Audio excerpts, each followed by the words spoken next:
bruises fade. Ezra Blackwood learned that on a Thursday night in a Portland's warehouse, and he didn't learn it from a business rival or a law enforcement sting. He learned it from the quiet cellist who had, 40 minutes earlier, been playing Debussy in the corner of his penthouse event space. She had looked entirely forgettable when he first noticed her. That was his first mistake. The Blackwood Charitable Foundation Gala occupied the entire 42nd floor of the Meridian Tower above the financial district haze. 200 guests in black tie moved through the room like pieces on a chessboard, trading favors beneath chandelier light, while a string quartet provided the kind of background music that said money and taste without anyone having to say it out loud. Nessa Caldwell was the cellist. She had played these rooms enough times to become part of the furniture, invisible unless someone spilled something on her. Pavel Gorski spilled champagne on her cello. Not a splash, not a careless brush. He stumbled from the bar with a full flute in each fist and his balance entirely gone, and the arc of pale gold liquid landed squarely across the body of the instrument resting in the open case at her feet. Nessa was between sets. She saw it happen in that particular slow-motion way the body registers disaster before the mind accepts it. The tilt of the glass, the trajectory, the soft, wet slap of Dom Perignon against aged spruce wood. The cello had belonged to her grandfather. It was worth more than her rent for 3 years combined, and it was the only thing she owned outright. She stood up. Pavel Gorski was Ezra Blackwood's fixer. The man who smoothed over complications before they became problems, who ensured the foundation's charity dollars arrived at the right hands and its less charitable operations stayed below the surface.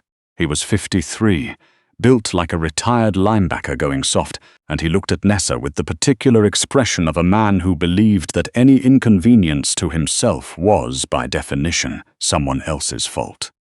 "Watch where you leave your things," he said. Nessa crouched and pressed a cloth carefully against the wood. The finish hadn't warped yet. The interior was dry. She straightened and met his eyes. "You'll need to cover the cleaning and inspection," she said. "I'll give you the luthier's card." Pavel laughed. "The short kind that isn't about anything funny. Get yourself an instrument that can handle being at events like this." "The instrument handles events fine." Her voice was flat and even. "It's the guests that are the problem." The room didn't stop. The string trio kept playing behind her, but Pavel's expression shifted from dismissive to something colder, and he was reaching into his jacket, not for a card, but to wave her off entirely, when the conversation stopped being between just the two of them. "They're a problem here." Ezra Blackwood moved through a room the way certain people do when every person present is acutely aware of where they are at all times. He was 30, lean in the way that suggested deliberate maintenance, dark suit cut close enough to be personal. He had pale grey eyes, watchful, calibrated, and a complete absence of warmth that he had either inherited or manufactured so thoroughly it amounted to the same thing. He'd taken over the Blackwood organization 18 months ago when his father had a second stroke from which he did not recover, and in those 18 months he had tightened the family's grip on Toronto's West Harbour contracts by a margin that made the remaining competition quietly reconsider their positions. He looked at Nessa the way he looked at everything, like a variable to be assessed and filed. "Your associate spilled champagne on my instrument," she said. She didn't adjust her posture. "I've asked him to cover the damage." Ezra glanced at the cello. He glanced at Pavel. His expression didn't change. "How much?" "That's not the point." "How much? Patient and final, the way a closed door is patient." Nessa looked at him for a moment. $300 for the inspection. Possibly more if there's moisture damage under the finish. Ezra reached for his wallet without pause, pulled out $400 bills and held them out. She didn't take them. "You're missing the apology," she said. The room got quiet in that localized way, the nearest conversations trailing off as the social antennae registered a shift in pressure. Pavel made a sound that was almost a laugh. Someone behind Nessa took a careful step to the side. Ezra Blackwood looked at her. Not with anger. With the particular attention of a man who had not been surprised by another person in a very long time and was finding the sensation unpleasant. "You're the entertainment," he said quietly. "You were hired, that means you take the cash, and you thank me for being fair about it." "I was hired to play." Nessa set the cloth down on top of her case and straightened to her full height, which brought her to roughly his shoulder. "Not to absorb property damage without acknowledgement. There's a difference. In my house," Ezra said, his voice dropping a register, "I decide what the difference is." She studied his posture. He kept his weight back on his right heel, a habit of someone who expected to redirect aggression rather than initiate it. His shoulders were set high, jaw slightly forward, controlled but defensive. "Interesting. You're holding your weight wrong for someone who's trying to be intimidating," she said. "It gives away more than you'd want it to." A second of absolute silence. Pavel's mouth opened. Someone across the room coughed into a napkin. Ezra Blackwood blinked once, slowly, and then something crossed his face that wasn't quite a smile, more like a filing cabinet drawer sliding open to reveal something unexpected inside. "You think you know something about posture," he said. "I think you have 2 inches and 40 pounds on me, and you're still standing like you're trying to make yourself bigger." She picked up her bow. "If you actually wanted to be threatening, you'd relax." Ezra was quiet for 3 full seconds, then he took the cash and put it back in his wallet. "Saturday night," he said. 11 o'clock. I'll have someone send you the address." He tilted his head slightly. "If you can last 2 full rounds in a ring with me, I'll cover your grandfather's medical account, all of it. I'll also replace the instrument." He paused. "I had a background check done on tonight's staff when I booked the event. I know about the debt. I know about the Royal Victoria bills." Nessa's chest went cold and very still. "And if I don't last 2 rounds," she said. "You play at every private event I host for the next 6 months. My calendar, my schedule, no advance notice required." He adjusted his cufflinks. "But I think we both know that's the outcome." The debt at Royal Victoria sat at $84,000. Her grandfather had been in the neurological unit for 11 weeks. He had founded Caldwell's gym on Roncesvalles when she was 6 years old, and he had trained her every morning before school until she left for university. Wrapping her hands before the heavy bag, drilling footwork on the cracked linoleum floor, teaching her to treat her body like an architecture rather than a weapon. Now he was in a hospital bed, and the gym was gone, and the bills arrived with the regularity of tides. 2 rounds, Nessa confirmed. Standard gloves, no elbows. She held his gaze. "And I'll need the address before midnight tonight, not through a third party." He studied her a moment longer than was comfortable. "Done," he said, and walked away. The venue was called the Ironworks. It occupied the basement level of a converted smelting facility in the Port Lands, the kind of building that looked derelict from the street, and had 3 levels of security once you got past the loading dock. Nessa arrived at 10:47. She had taken the streetcar to the end of the line and walked the last 8 minutes alone, carrying her bag over one shoulder, the autumn air off the lake cold enough to feel serious. The interior smelled like every gym she had ever loved. Chalk, rubber matting, the faint metallic edge of blood worked into concrete over years. A regulation ring sat under 4 fluorescent bars in the center of the room. Around it, perhaps 20 men in expensive clothing and bad intentions watched her walk in. She heard the ripple move through them. Some of it was assessment, some of it was amusement. Let them be amused. Nessa set her bag down on a folding bench near the corner post and reached in for a roll of white athletic tape. She began wrapping her hands, not the casual, over-the-knuckles wrap of someone who took a fitness class twice a week, but the methodical, deliberate process her grandfather had drilled into her until she could do it without looking.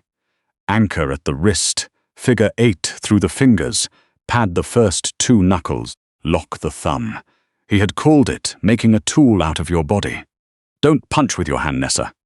Punch with your whole architecture. She was halfway through the second hand when the room went quiet. Ezra Blackwood stood across the ring, watching her rap. He had changed into training shorts and a plain grey shirt, and he looked considerably less like the polished philanthropist of an hour ago. He was more dangerous looking without the suit. The lean was wiry rather than soft. There was a scar running from his left eyebrow up into the hairline. The kind earned from something that moved faster than his hands could stop. He had trained, not professionally, but seriously. She'd have to account for that. One of his men, acting as timekeeper, called from ringside with the grin of someone who had cash on a quick ending. Still time to renegotiate, love. Nessa climbed the steps, ducked through the ropes, and bit down on her mouthguard. Ezra looked at her from the far corner. He said nothing. Whatever he had expected her to be, she wasn't it, and some part of him had already registered that fact, and was still working out what to do with it. The bell rang. Round 1. He moved the way she'd predicted. Direct, efficient, confident in his reach advantage. He opened with a straight right that had real power behind it, the kind that ends arguments in parking lots, and followed immediately with a left hook meant to trap her against the ropes. Nessa wasn't against the ropes. She had already slipped outside the right, her weight dropping and pivoting in the same motion, and the hook passed through air. She didn't counter. She circled, gave him space and watched. He adjusted. Tried a jab-cross combination. Tighter this time, better head position. She covered, absorbed the jab on her guard, let the cross glance off her shoulder, and measured the recovery time in his right hand, slower than she'd expected on the return. His left side dropped by 3 inches, every time he fully extended on the right. She filed it away. He pressed forward, working the body now, throwing short hooks to her ribs. 2 landed. They were hard. She acknowledged that quietly, the way you acknowledge weather. He hit with genuine intent. She rolled with both, gave him resistance rather than absence, and moved to the opposite side of the ring. Good, she thought. I know where everything is. The bell for the end of round 1 was almost an afterthought.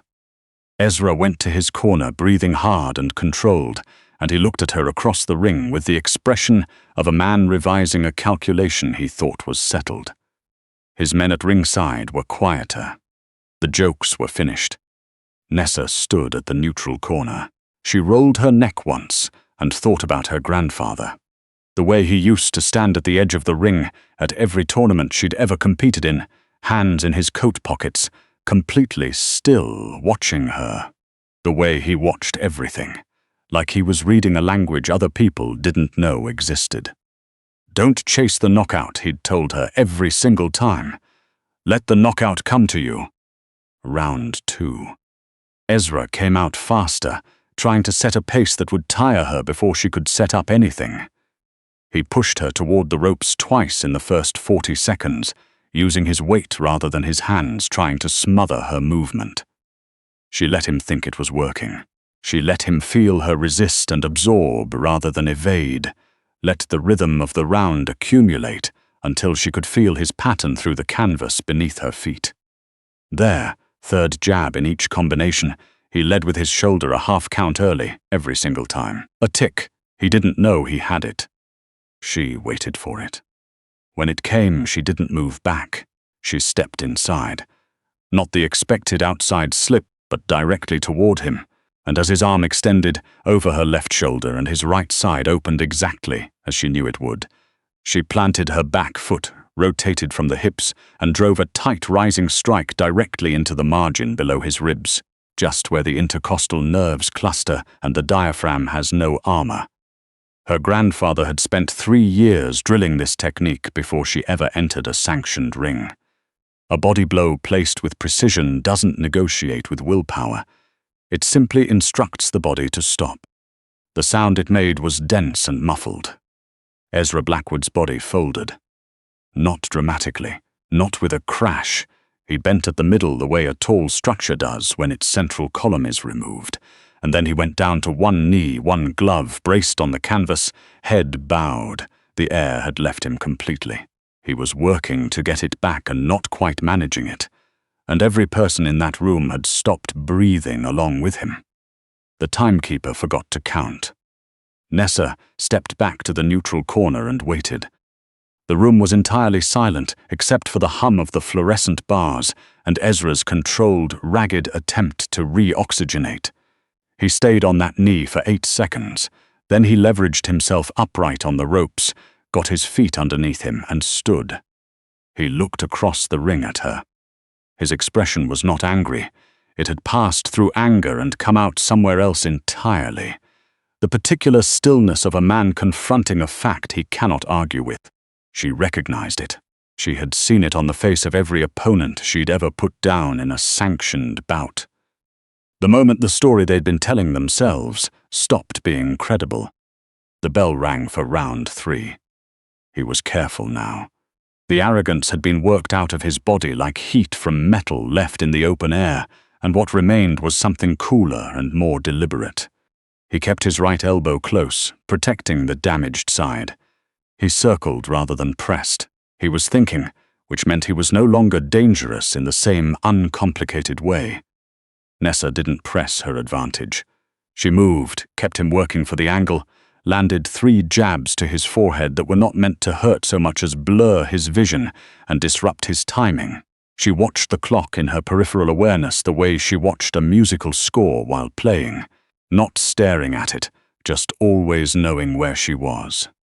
With 40 seconds remaining, he faked a jab and threw an overhand right that had all his remaining frustration loaded into it. She saw the shoulder telegraph it 3 steps early.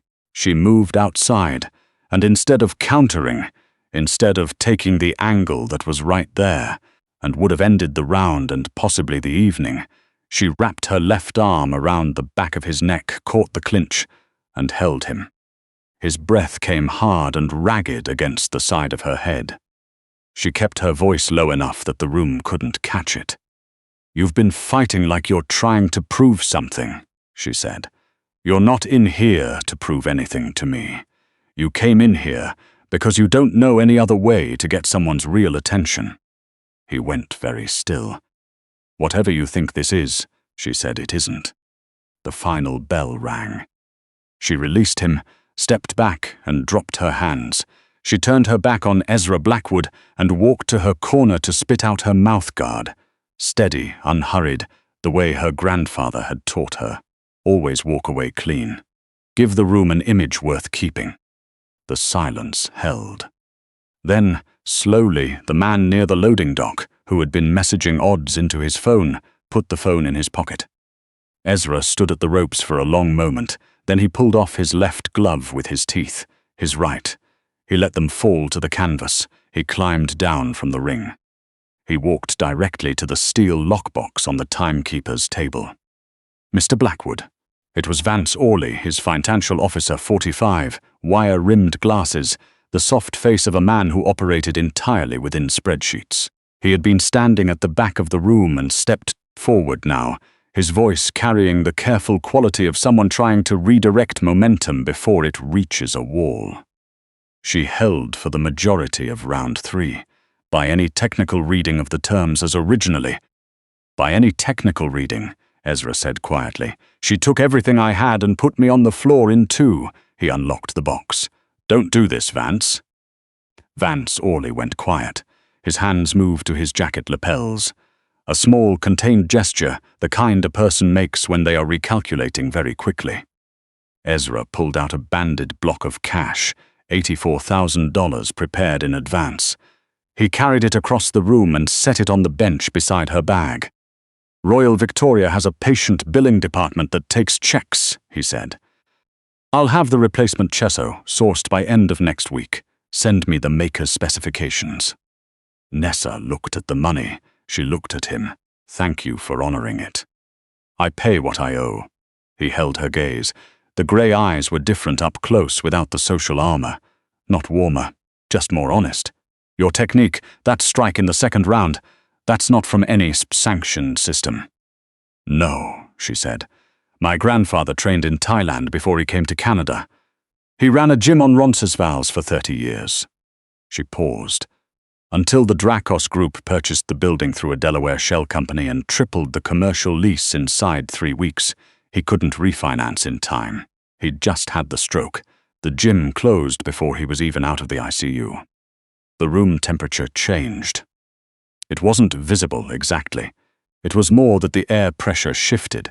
A collective recalibration among 20 people who understood exactly what it meant to hear the name Drakos spoken aloud inside a Blackwood building.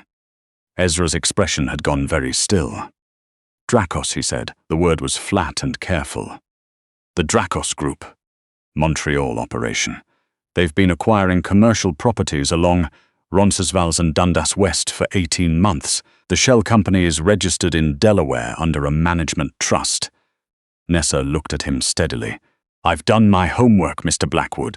The Drakos Group is your primary competitor for the harbor contract renewals in March. I know who the Drakos Group is. Then you know they've had someone feeding them information from inside your organization. The harbor contract bid documents were accessed 3 weeks ago from a terminal in your offices. The Drakos offer came in 2 days later, structured to undercut yours by a margin that would be very difficult to calculate without knowing your exact figures. Ezra turned very slowly to look at Vance Orley.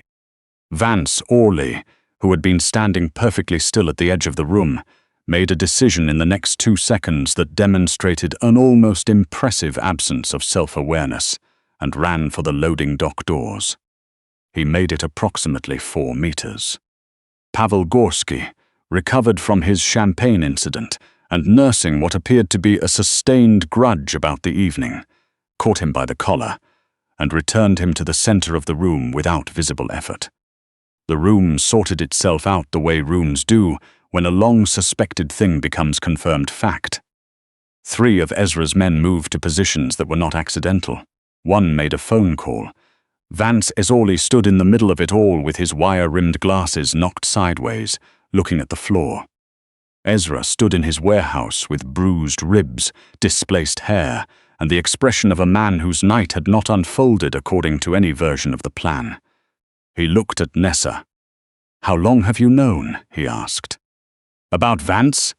3 weeks. I found the Delaware filing while I was researching who owned the building that took my grandfather's gym." She unwound the tape from her left hand in a slow, methodical strip. "I didn't know how to get in front of you without Pavel stopping me in a corridor somewhere. Tonight seemed like the most direct route." Something moved across his face. It might have been the beginning of respect, or it might have been the beginning of something he didn't yet have a clean word for. Either way, it looked nothing like condescension. "You fought me to get an audience," he said. "I fought you because you issued a challenge and I needed the money." She set the tape down. The rest was a bonus. Ezra was quiet for a moment. Outside, a transport truck moved along the port road, its engine a low rumble that rose and faded against the water. "The Drakos Group destroyed your grandfather's livelihood and put him in a hospital bed," he said. "You want them held to account. I want what they took from him restored, and I want the people who made the decision held accountable in whatever way is available to me." "In whatever way is available to you," he repeated, as though he was measuring the phrase. "You have the financial trail." 14 months of incorporation documents, 4 shell company registrations, and the full property transfer records. She held his gaze. "You have everything else." He stood in the middle of the warehouse for a long moment, saying nothing. His ribs ached. He was going to feel that second round for a week, and they both knew it, and he made no attempt to pretend otherwise. He extended his hand, not to shake on a wager this time, but on something considerably more open-ended. "The harbor contract renewals are in March," he said. "Drakos can't submit a competitive bid if they're already the subject of a federal commercial fraud investigation. I have people who can initiate one, provided the documentation is credible." "It's credible." "Then here's my offer." His voice was level and direct. No performance in it. "You bring me the full financial trail, I use it. Drakos loses the contract and faces a forensic audit that will occupy them for years. The building on Roncesvalles reverts to available commercial lease.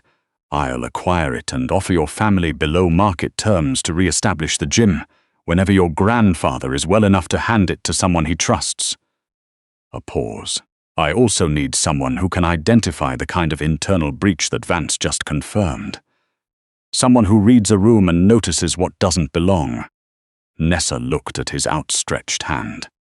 She thought about her grandfather.